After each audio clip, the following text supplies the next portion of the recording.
Welcome to Around the Empire, the show that takes you around the U.S. empire. I'm your host, Dan Wright. I'm your host, Joanne Leon.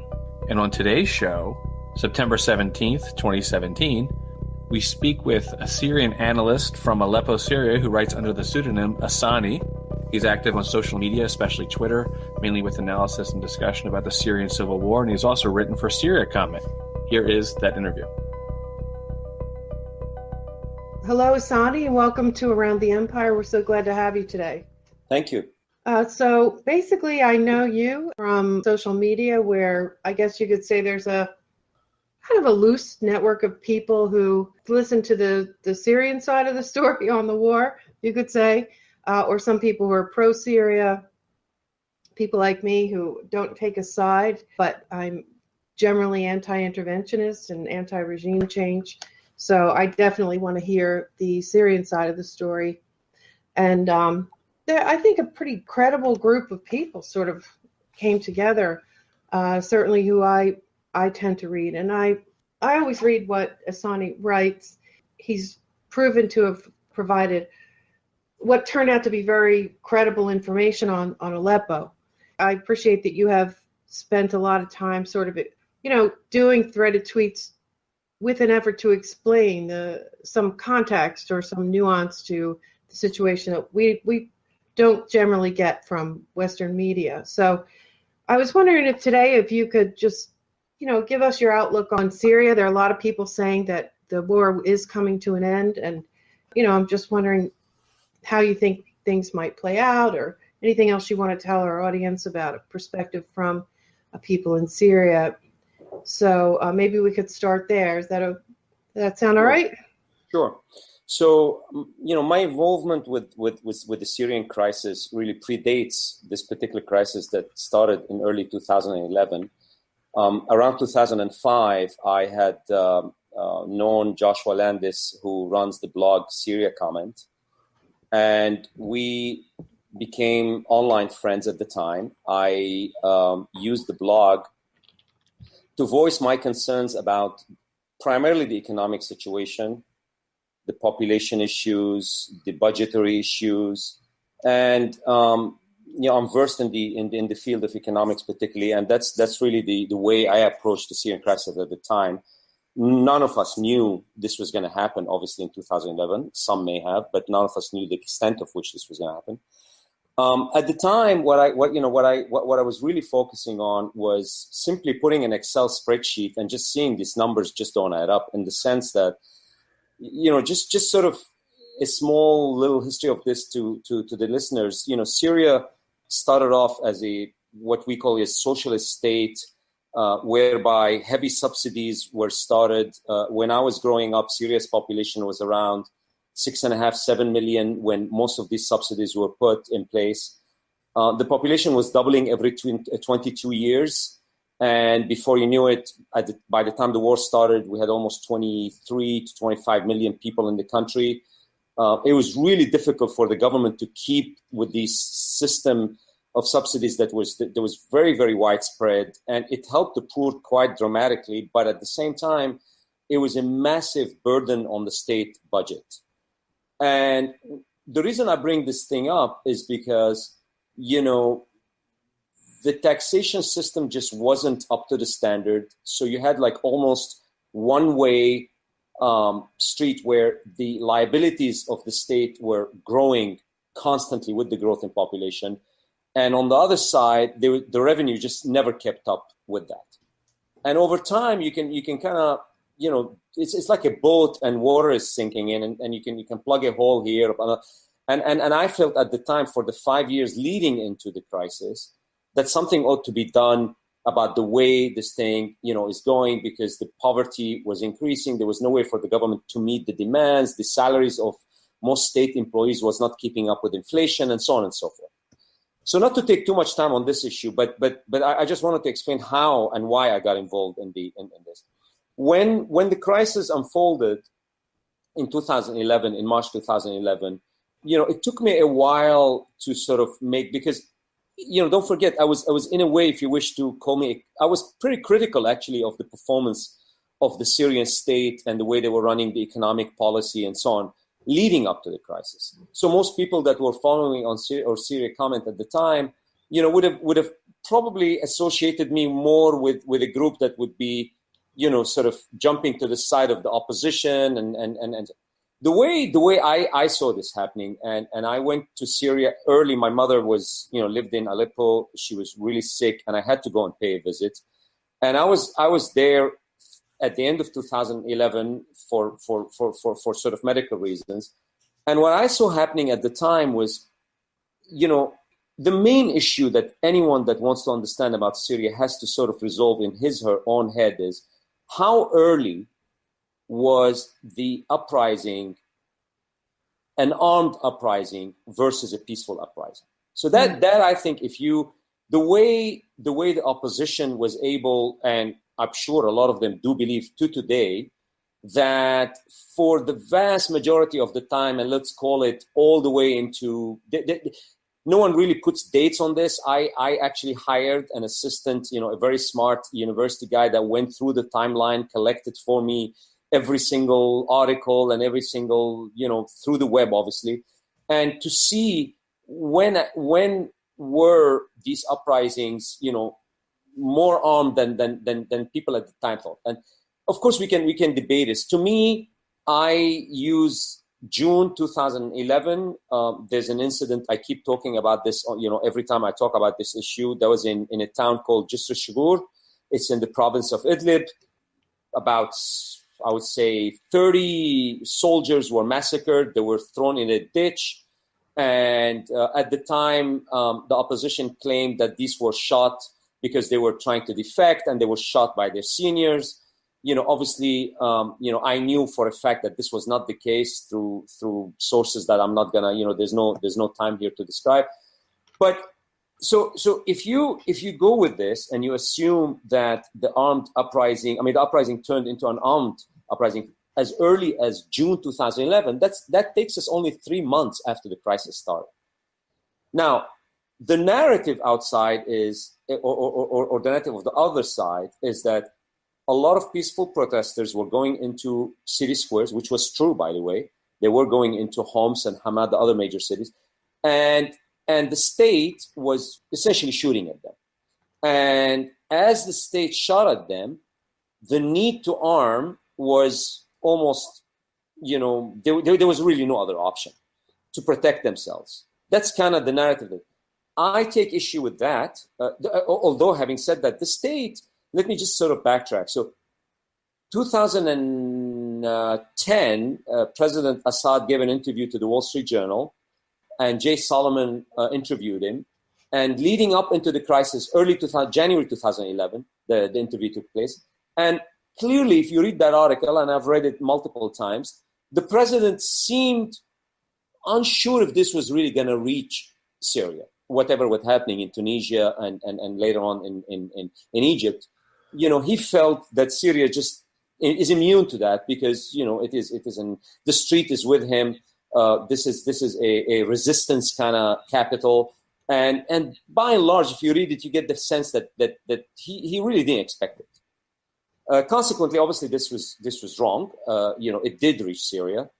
And I think if I just use that interview as a metric or a proxy for where the president's mind was, the state was largely unprepared for what was going to transpire in the months and weeks after that.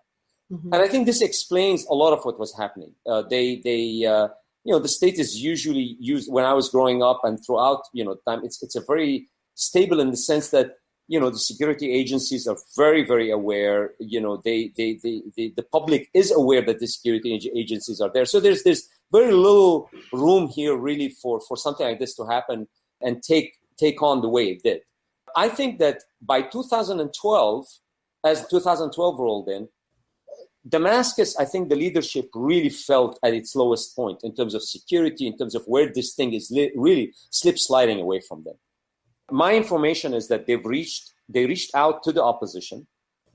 They actually offered early in 2012, into March 2012, tremendous amount of what I call at the time accommodation with the opposition. Because they were at the lowest point, the opposition essentially said, no, we want to carry the fight. and we want to topple you. We already got to this stage. We know you're not as strong as you think you are, and you're on the run, and we're going to defeat you, and we're going to take over. Now, obviously, Assad and the leadership around him, knew and calculated correctly at the time that, look, this is just never going to stop. And I think at that time, they started making what I call Plan B, C, D, which ultimately resulted in the Russian entry. And I'm just going to fast forward here to that point. By the time Putin announced the entry of the Russian, his country as direct combatant in the Syrian war, of course, they were financing and they've been helping the state for a while. But to be a direct combatant, the announcement was at the UN, as you know, in September 2015. These agreements were done before, almost a year before, between Damascus and Moscow. As soon as the Russian planes landed in Syria, any rational, sane person who's watching, observer of this crisis, should have calculated this thing is over. From a military standpoint, from a strategic standpoint, whichever way you want to call it. So when we tried to put our finger on the pulse of the Syrian war and kind of decide, I think earlier part of your question was, where are we? Is this over? Is it? To me, from a strategic standpoint, it is over. Now, what is over, and what is, how do you define the end of this war? Is there an end to this war? Now, the way I defined personally the opposition's end of the war, their side is, I just make it really simple. Like the way they envisioned it is like they're going up the staircase of the presidential palace, they're going into the president's office, shooting him, sitting at the desk, and they announce themselves the new leaders of Syria. That's kind of the visual way I saw it happening, which is more or less what happened with Gaddafi, if you wish. That's kind of, he was not at his presidential desk. He was in a pipe, somewhere. Right. So it was an uglier transaction at the time. But that's kind of their definition. And to today, in order to become a credible member of the opposition, you got to outbid the guy next to you and say, yes, only the removal of Assad and toppling the regime will really suffice. There's no other way this thing will be over. And I think that is regrettable because that's just not going to happen. It's not going to happen because as soon as the Russian planes landed, the United States posture in the war took a complete U-turn. And let me sort of spend a minute on this.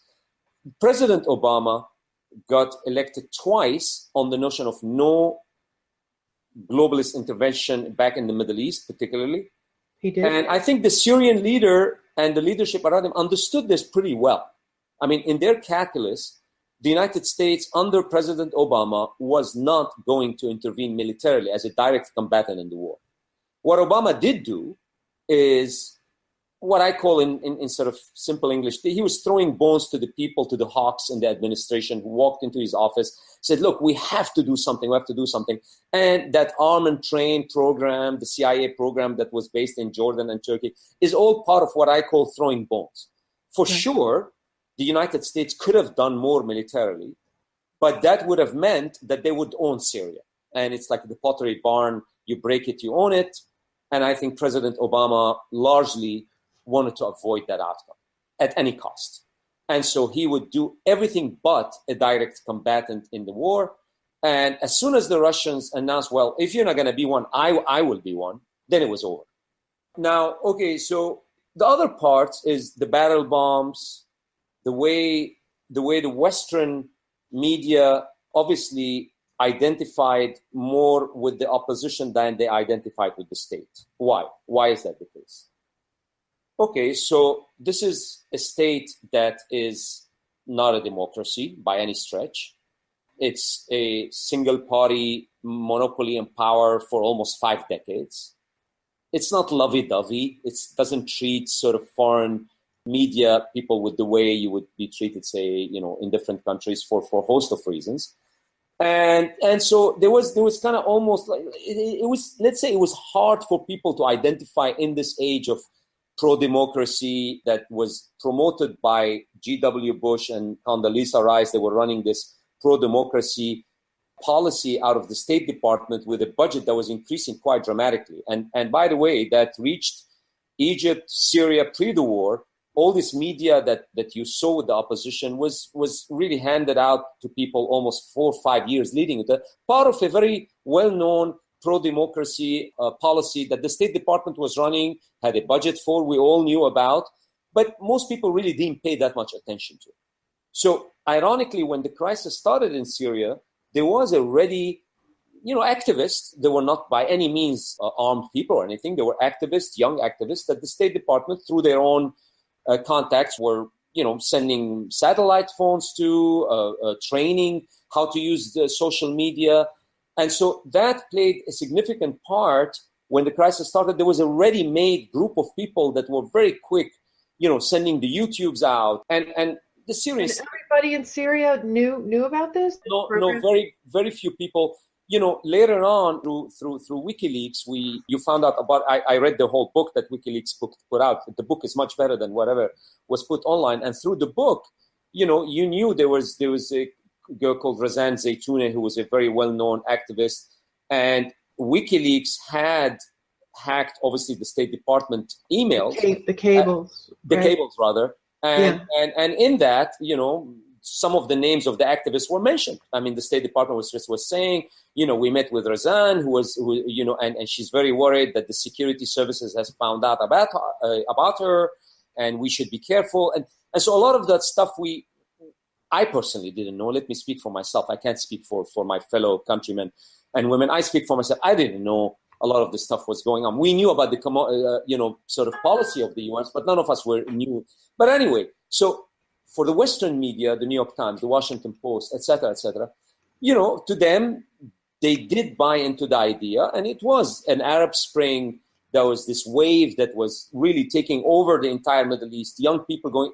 It was extremely hard not to identify with that. I mean, it was a very early 2011. This was and the media bought into the idea. Maybe bought is not the right word. They identified with this, and this was a state that was going to be using a tremendous amount of violence to stop the demonstrators. And so, to me, it was natural. Whatever we did see was sort of natural. When the armed opposition became very obvious and very hard to argue against, my complete disassociation with that side and my total, whatever people call you, Assadist, or they call you all these names, that for me, once the Syrian opposition opened, let me be very precise on these words, because this is the most critical point that I want to make. When the Syrian opposition took up arms to protect themselves, that was one thing. I still argue against it. I would have preferred that you do it the Gandhi way. You go in the street corner, in centers, they kill you, you come back. That would have worked. But anyway, when they opened their arms to jihadists from other countries, and they may not have called them jihadists, they called them muhajirin, which is a word for transit people who are coming here to help us. So when you opened your arms for Saudis and Kuwaitis and Moroccans and Tunisians and so on and so forth to come in, and a lot of them had experience in fighting wars in different parts, I think once you do that, it's game over. There's just no going back. And I did argue at one time, a very senior member of the opposition called me, and I was still, they all knew me as Ehsani on Syria comment with views that were here and there on this side, critical of the government policy, economic policy.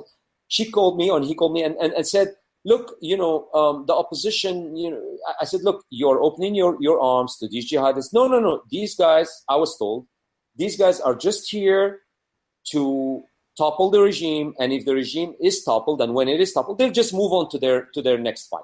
They're just mercenaries. We're supposed to think what a fucking, that's pretty stupid. This was a very senior person who I know already. I'm not going to obviously mention the name. This was mentioned to me, and this person is now at a very senior post in the opposition. And I just said, are you really serious? Is this really? Yes, you don't know. So this is the mindset by which this thing sort of, when we went down this path. And he may have really believed that, right? Do you think he? Oh, absolutely. So he did. Absolutely, they did. And he wasn't lying to you. He just no. I had numerous follow-up conversations on this, and they stuck with this notion until obviously now what is happening is obviously now they're saying, well, these guys came and ruined our uprising. Well, it was you who invited them. It was you that didn't really pay attention to what was happening. And now we are where we are. Now, what was happening from the Syrian state's perspective, right? So the Syrian state looked at all armed groups essentially as one.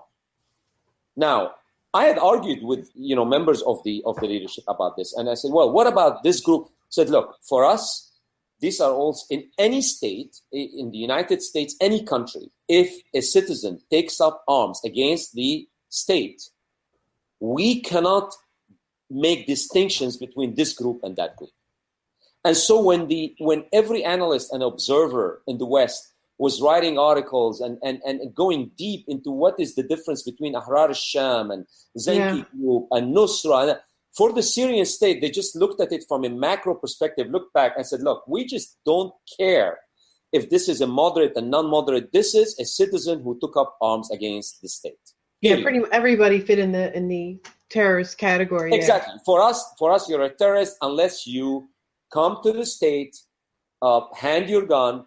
You come to this word that is an Arabic word called, you come to Hudn al-Watan, you come to the lap of the nation. You reintegrate yourself in the nation. That's kind of the word that very few people did it because, they were worried they're going to get arrested. Where are we now? I mean, this is a topic that is very hard to keep focus on. My observation, at least in response to what you're saying, is the nuance was completely lacking in the Western mainstream media too. This idea that they were parsing anything. If you look at, if you look what was being pumped out by the CNN, the New York Times, the Washington Post, it was the complete, I think it was in sort of almost the polar opposite of the regime's or Assad government's position, which was these rebels are all fighting for freedom. In fact, at one point, years into this insurgency, rebellion, whatever, the CNN essentially tried to go along with the rebranding of al-Nusra, the al-Qaeda affiliate. So I have to just completely say that the Western media, at least in terms of what it was offering public consumption, was totally lacking in nuance. And all the rebels, they were participants in a sort of, I think, you could argue PSYOP, but whatever you want to call it, public relations, stage management. I mean, these kids are on the bus and it's all, they're the moderate rebels are fighting for freedom. I mean, I don't see any of that nuance in the coverage, at least I was exposed to through the mainstream media. I think they were trying, as is typical here, to parrot a sort of CIA or national security state line, which is the rebels are moderate. These are moderate rebels. They don't, they just want freedom. Yeah, you see, freedom fighters. Yeah. Yeah. Can I just say, okay, so when you grow up as a Syrian in the Syrian society and Syrian system, the one I grew up in, carrying arms against this particular state is crazy. Carrying arms against, we carry arms in the U.S. Let's say, you have license in Syria. Taking arms against this particular state is only done. You can somehow, right? Having a word moderate and carrying an arms against the Syrian state, the two just don't go together. There's a misnomer. You simply cannot be called a moderate if you carry arms against the state. And it's very hard for me to explain how and why. But I think it would be similar here, to be honest. Listening to this would know exactly what I'm saying. One. Second, to Dan's point, it's an excellent point you raised, Dan. The second point is this. There are two things going on. Even if a group of rebels were so-called moderate, it was inconceivable that group would survive out in that terrain where the state is not present and it's up for grabs, so to speak. The only group that would actually take over, and this simple point was completely missed by everybody. And I'll give a very simple example. Aleppo, the city I come from, and I spent on Twitter. The reason I got on Twitter and I got with the threads and so on was during the siege of Aleppo. This is a city I know extremely well. I lived all my life there. I know East Aleppo, West Aleppo, my house back and forth. I have friends. So when you have these particular rebels that descended on the city and literally took it over, Now, talk about a city, a residential area. Think about it just to sort of to make listeners, make it less of a mysterious sort of Aleppo out there in the Levant. Think of any city in the United States, and at midnight, a group of, let's call it, 500 to 1,000 guys come into a neighborhood, go inside the buildings, they're all armed. The next day in the morning, you wake up, and these guys basically occupy all the streets. Yeah, there's that little documentary that shows the first 11 days or something. Yes, and they put their checkpoints, and slowly and steadily they take over what became later called Eastern Aleppo. Now, if you think about it, if there's moderate and non-moderate, who is the guy that's going to rise on top? It's not the Harvard graduate. It's not the Wharton graduate. You're going to have one guy only. The toughest guy in that neighborhood is going to rule that neighborhood. Right. Who is the tough? Right, but isn't that what when Obama said eventually to Thomas Friedman, this was years after he started backing the insurgents, he said the idea that there was these moderate rebels that people were going to be able to take up arms was a complete fantasy. And he was saying these moderate, cosmopolitan type people who were for freedom and democracy. President Obama himself says these people weren't going to prevail in a fight where the person who wins is the person who has no remorse, is willing to kill whoever he has to kill. It's the rule of the gun. So, I mean, even Obama, which is funny because then he continued to keep the program going. No, you see, like, Obama's thing was like he just was running the clock. He wanted to get out of there before he actually has to intervene militarily for whatever reason. And he did. He ran the clock, and he handed the next administration what we call the Arm and Train program. Well, he did have a very enthusiastic CIA director who supposedly Syrian. Yeah. Yes, Brennan. I mean, you see, like, what happens, right? Okay, so what happens is if you are a program director at the CIA and everything runs through you, it's a $500 million budget that you were given. It's a nice thing to have. I mean, you are the guy on Syria. You are the one running the policy now, and why would you give that up? And your thing is to get it done. And if it's not working, well, I'll just and back to Dan's point. Every time the Arm and Train program did go to, let's even go a step further and say we do believe in a moderate rebel, and they did, and they found this guy called Gaidi. They gave him under Salim Idris and Gaidi. They gave him the Arm and Train a path. He took all the arms. Guess what? Him and his group were at night. They were attacked by Nusra, and they took the entire cache of arms that was handed by the U.S. So even if you do believe there was a moderate group, how is that group going to make sure that these arms don't end up in the hands of ISIS and Nusra? They didn't. And it's inconceivable they can. You just cannot. I mean, how would you? You're going to get attacked by the bigger boys who are Al-Qaeda guys, who are extremely able fighters. And what? A Syrian guy, because the notion of a moderate, let's say you're an engineer or a doctor, and I'm going to be really, really like naive and assume, a medical doctor took up arms and that is kind of the profile of a moderate. Are you telling me that guy given arms by the United States, by the CIA, is going to be able to defend against Nusra coming over to his, house or wherever he's keeping those arms and stopping them from? It's not going to happen. No. And that's exactly what happened. I mean, the whole thing is actually, it's almost laughable. Frankly, back to Dan's point, I mean, it literally is laughable that the media went along with this and continues to go along with this. The other point I want to make on this, and this is really, really critical, is Syrian families are large families. And I know many, and the Syrian state is super aware. You will have, within one family, one brother part of Nusra, one brother could be in ISIS, and another guy could be in what you call a moderate group, whether it was Zenki or whether it was Ahrar Sham or whether it was. So if not a brother, certainly a cousin or a distant cousin, a friend of a cousin. So the mobility within these groups, it was a very free-flowing kind of system at the bottom level that people at the top studying these groups thought they were independent units that were, it just wasn't the case.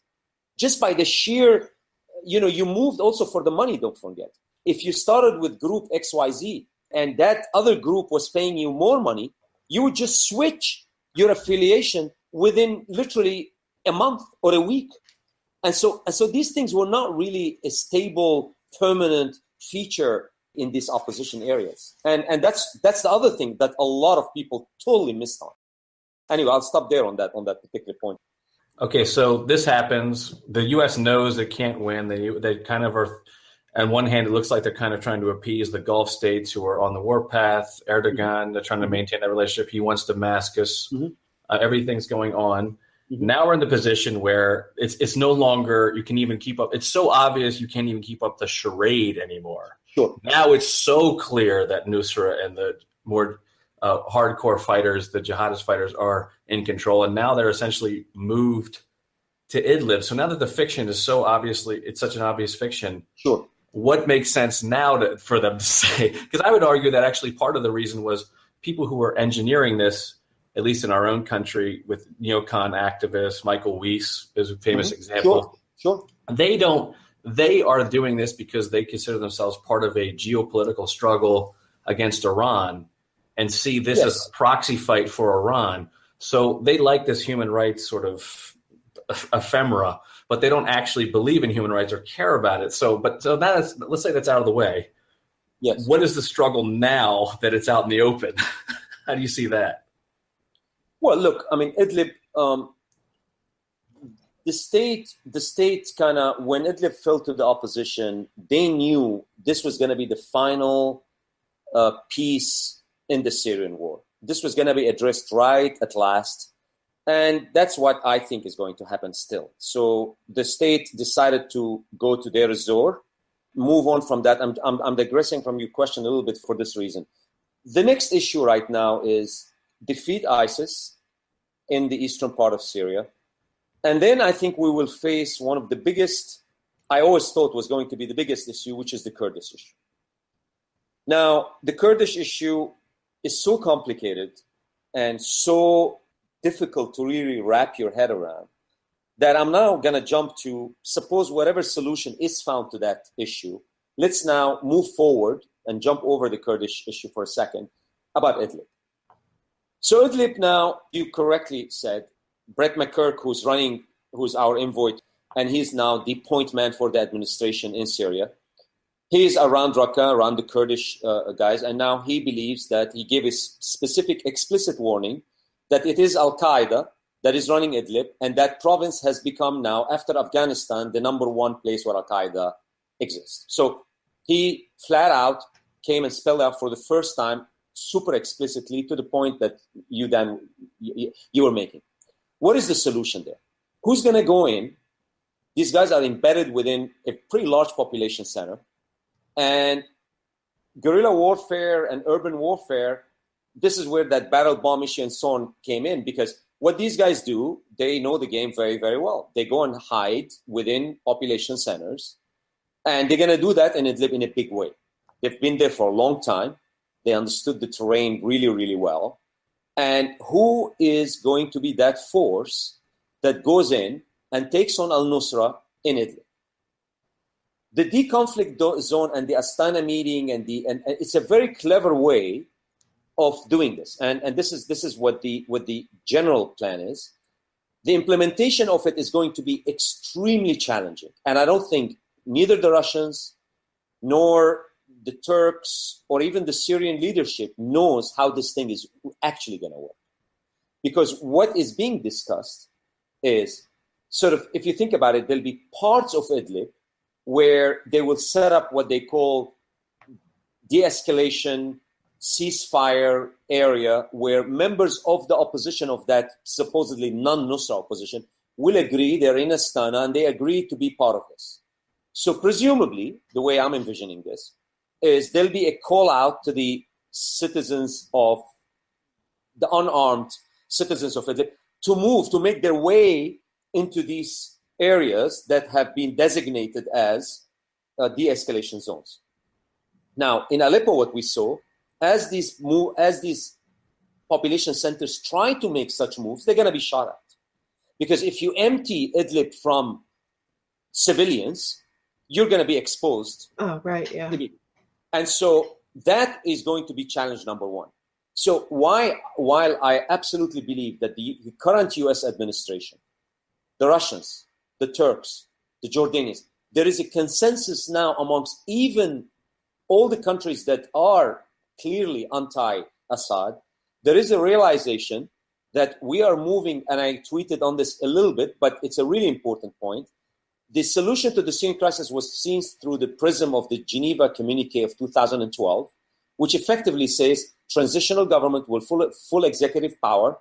They never mentioned the word Assad in that communique, and it came to bite the entire thing because there was a veto power for both, and then the Russians said, well, we didn't really specify that transition government excludes Assad, and therefore Geneva Communique just became an impossible thing to follow. For all practical purposes, I personally believe, and the opposition is trying, the coalition is trying to keep it alive, I personally believe that thing is largely dead. And the Syrian leadership was never going to transition out of power. It's just not going to happen. It was never going to happen, and now certainly it will never happen.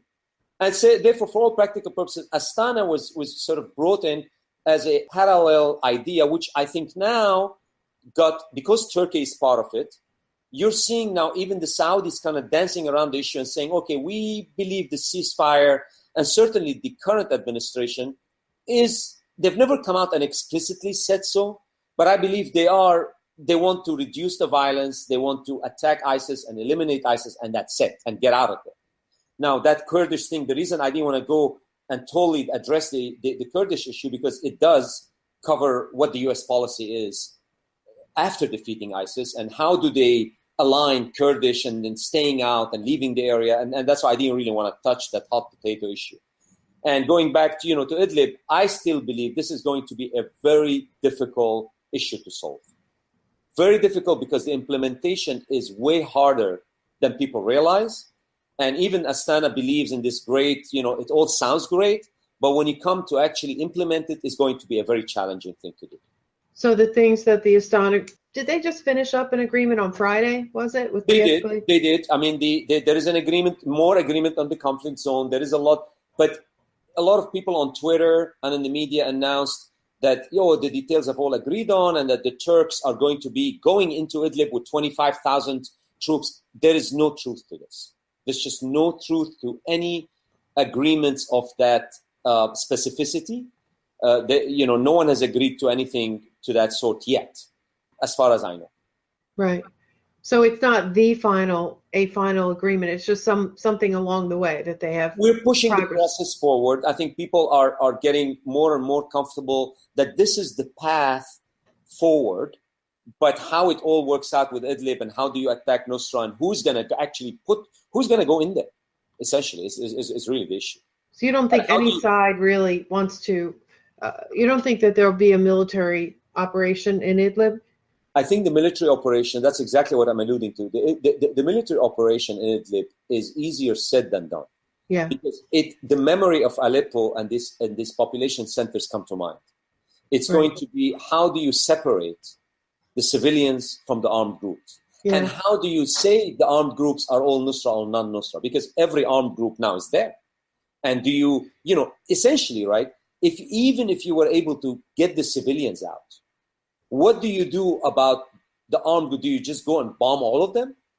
And if you go in with ground forces, who's going to take the casualties? Who's going to be the group? Is it the Turks? Is it the Syrian army so far is not, I guess, called in to do that. So I would argue that this, I'm not yet convinced. While I agree that the ceasefires and the de-escalation zones are the way forward, I'm not sure yet that the implementation stage is fully worked out yet. I see. Yeah. A lot of detail and a lot of details. And again, the devil is in the details. And here it really is a very, very difficult thing to implement. And some intractable, divisions. If you're talking about the whole picture with the Kurdish areas in the east, I mean, my understanding is that they do get along somewhat with the Syrian government. At least they can accommodate each other and collaborate in ways. But if that goes, you know what I mean? If that conflict between the Kurdish, the leaders of the Kurdish areas and the Syrian government. If that relationship breaks or frays, then that's probably the biggest question mark. I would really like for this war to be over, but with that question unresolved, I'm not sure this war can be over, can it? Or we could morph into a different war. Right. So let's sort of summarize where we are. The big population centers, Aleppo, the reef or the countryside still has some issues. It's not fully resolved. Right. So you have that. You have some spots and pockets in Hama countryside. Again, that's still ongoing. Around Damascus, Al Ghouta, there's still areas ongoing, Jobar and so on.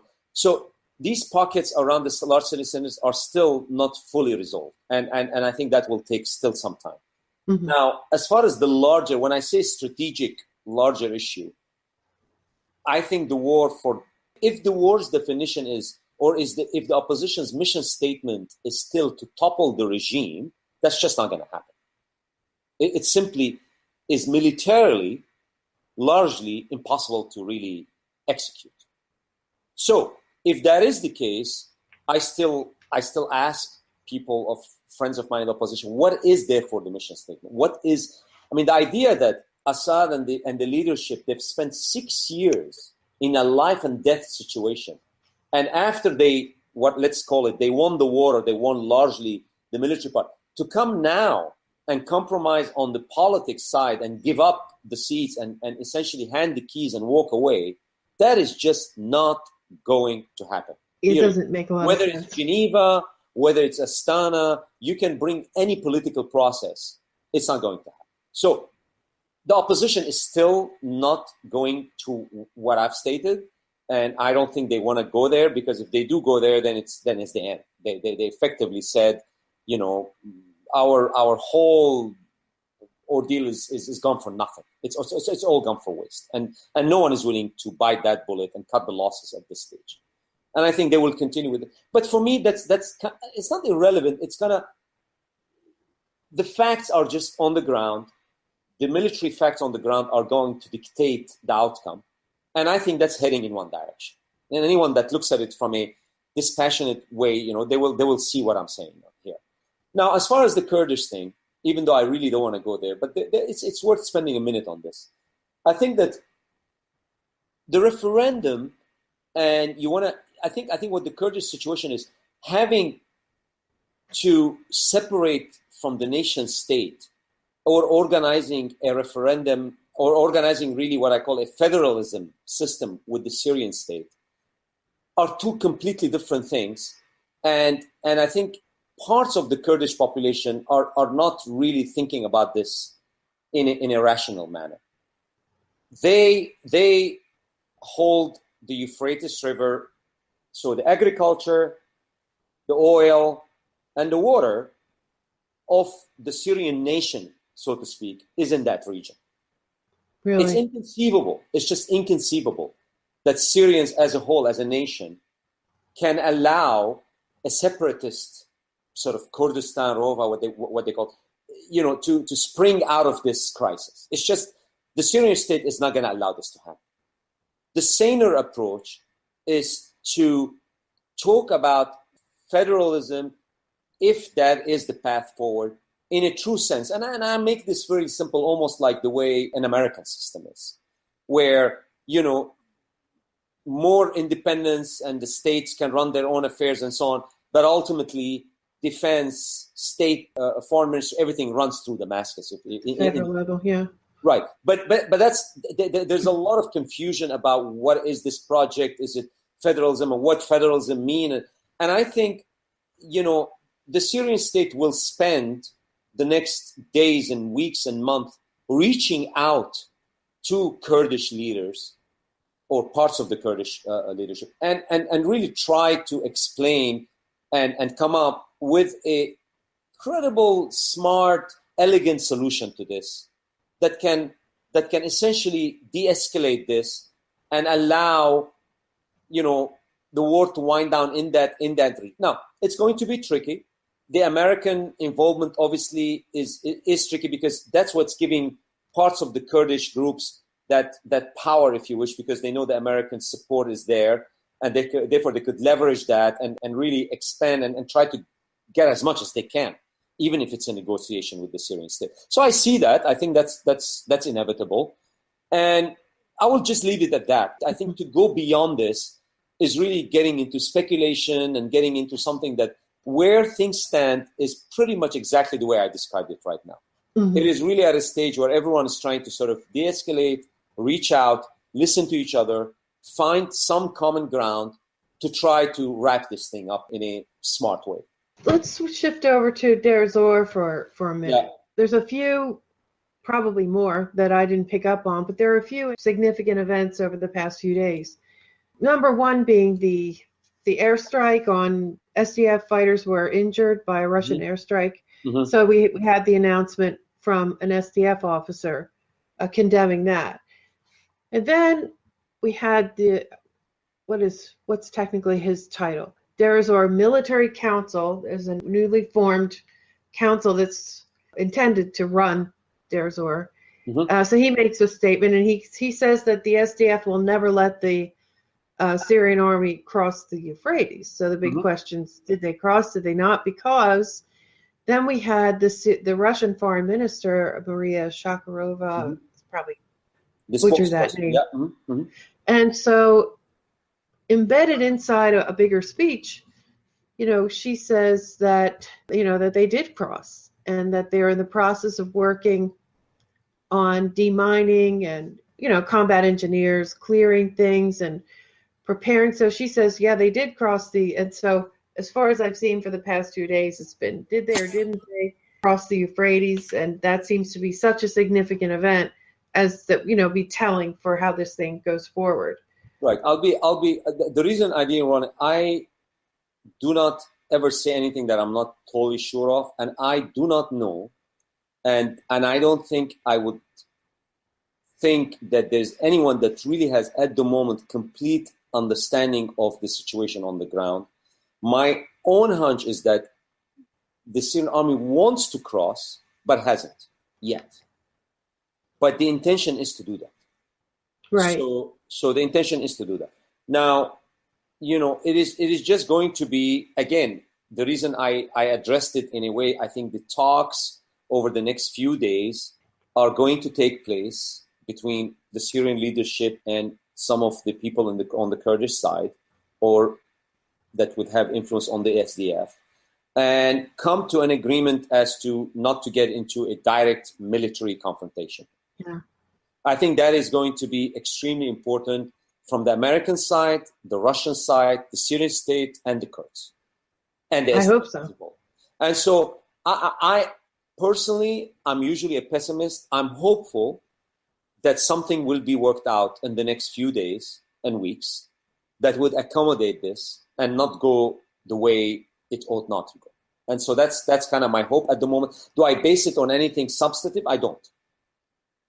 I'm just assuming cooler heads will prevail here, and the groups will refrain from a military confrontation, whether it's this bombing that or that bombing this. So that continues to be my base case scenario. Right. I'm trying to think if you want to add anything else. Yeah, at this stage, I want to finish it off by saying the Syrian leadership fought a life and death experience here over the last 6 years. It's not going to be, rewinding the clock and going back. I mean, they as the president said maybe 2 years ago, he said, we will reclaim every inch of Syria. That continues to be the policy of the Syrian leadership. As long they are prepared for these. The group in Damascus is not really thinking of this as a short war, or we're going to wrap it up tomorrow. To the contrary, actually, the only group that is looking at this as this is still going to take a while is really the Syrian government. Mm-hmm. They understand they're up against a very difficult, long ordeal still, even though they've made substantial gains and so on and so forth. They're under no illusion that this is still going to take some time. And right. they will claim every inch back of the country as long as it takes. If it takes another 5, 6, 7, 8 years, there's no problem. They will do that. I see. So you're talking over a much longer I am. time period.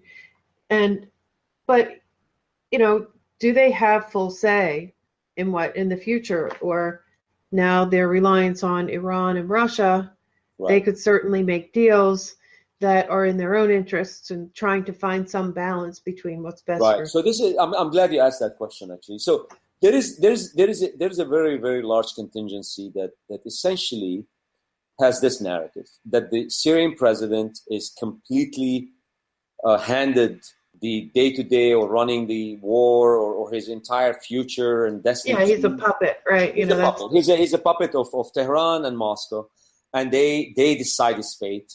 And this, it's really hard to say it, and a listener saying, yeah, right, I believe it.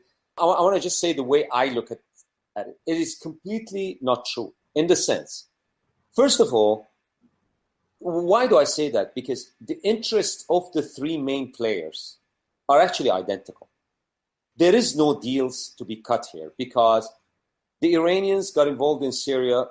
Assad didn't have to bend their arms to get them involved. Assad was the only person, and his father also, that stood by the Iranians during their own crisis since 1979. This relationship has been going on, and when Syria got into this issue, and the Iranians have said this many, many times, that this is a preventive war for them. They're actually, like G.W. Bush said it at the time, we will defeat them there before they come here. Right. And so for Iran, this is not something that they, that Assad is saying, oh, what do I have to give up in order for you to help me? It's absolutely not that case at all. They're there for their own reasons. They're there for their own protection. And there is a complete alignment on all the interests of the two in this. Not number one. Number two, as far as Russia is concerned, it's pretty much the same thing.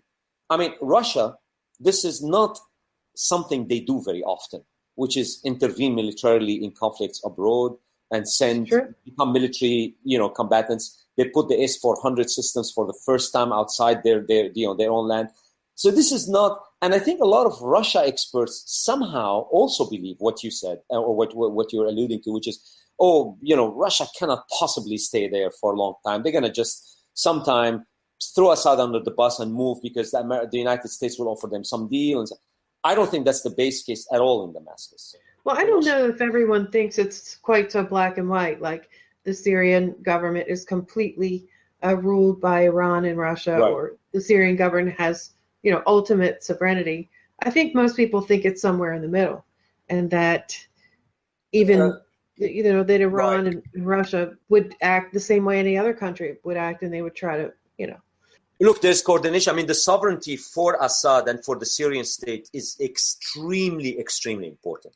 They take this so seriously that they almost go the other way. I mean, if you have a Russian or an Iranian influence of some sort, the way I would envision that meeting is that the Syrians literally go in just for the sole purpose of making sure the other side understand how important sovereignty is to the Syrian leadership.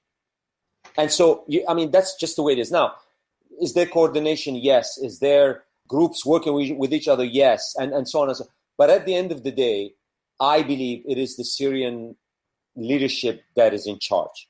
Even, by the way, even when it comes, and why do I say that? And let me be very specific. This is not just a qualitative statement I'm making. Take the Idlib issue we discussed. When when you come up with Astana with this agreement, de-escalation, who is going to implement that deal? If the Syrian state doesn't sign off on that deal, this thing is not going to get implemented. I mean, I guess you could say they could try UN peacekeepers. There's no such thing. The UN is not coming in. The UN blue helmets are not coming into Syria. I actually know this from a person at the UN. For security reasons and so on, that thing is out. That particular option is not on the table at all. There is no way the United Nations is going to send its own people in there for security reasons. And so at the end of the day, the Syrian government has to be the main player and party when it comes to implementing these deals. They were the same in Aleppo. They were the same in every conflict. So anyway, we'll leave it at that. That's my own view. People are going to disagree. People are going to, they have very strong opinions on this issue, very passionate, strong-held opinions. We can just leave it at that. I mean, I feel extremely strongly about my view as well and stand by it. Yeah. So I've kept you an hour. Would you like to say anything else before No, before I we mean, wrap up? no. I mean, thank you for reaching out and to me and being interested in Syria. It's been an extremely difficult almost 7 years now. But for all of us, passions are running very high. There's too many people dead and too much destruction, and you can see that on social media. It's an extremely difficult terrain for all of us to navigate. And you get called names, and he gets called names, and it's a very difficult thing. And I understand it. Look, a lot of lives have been destroyed. A lot of futures have been destroyed. And, as all wars go, this thing will come to an end at someday. It's going to be very difficult healing process. I'm not sure how hard and easy this is going to be. There is a very long way to go still in this. The strategic war may be over. I call it strategic again. But, there are a lot of potholes on the way. It has brought a lot of people together in some sense, and it's been very difficult to argue even about these points in any rational way. As I said, passions have run very high, and hopefully we will come together as a nation one more time when this is over. I don't know when that is. I still expect it to be in years, not months. And hopefully we will talk again on on better days. Yes, I would love to do that, and thank you so much. And I also hope that they, are successful and, I guess, lucky. I guess some luck wouldn't hurt, to work their way through this really complex situation. And as you said, to implement a very complicated plan. But I do hope the people get some peace. I hope they get an improved quality of life. I think everybody feels that way. At least most people do. So Indeed. Well, again, thank you so very much. Thanks so much. Thank you. And that's our show. I want to thank you for listening, and a special thank you to Ehsani. You can follow him on Twitter at Ehsani22. That's EHSANI 22. Like to support the show, we deeply appreciate it. Patreon.com/Around the Empire. See all our work at AroundTheEmpire.com. Follow us on Twitter at Around the Empire. Questions, comments, want to yell at me? Dan at AroundTheEmpire.com. See you next time. Take care, everyone.